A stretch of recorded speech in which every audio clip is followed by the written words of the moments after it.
Oh.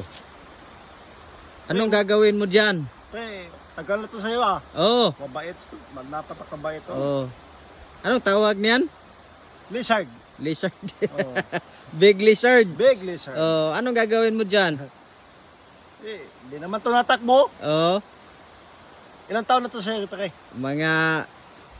Siguro mga 1 taon yan. Oo.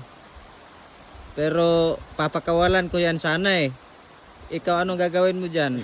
Dapat talaga pakawalan mo. Kaya lang siguro sabi mo na bumabalik sa bahay mo pag pinakawalan mo. Ano pinapakain sa'yo?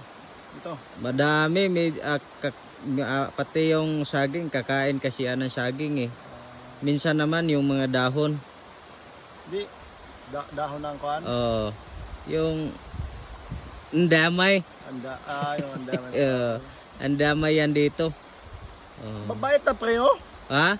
So ibig sabihin, maliit pa to sa'yo. Oh, maliit pa yan sa akin. Pagka... Mabait yan, hindi yan, gumagalaw kapag hinahawakan. Naghihinga siya.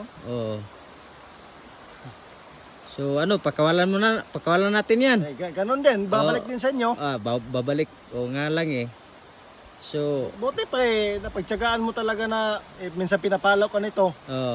Napapakain ka ng galaw. Subukan natin. Subukan natin pagkawalan. Kawalan mo na yan.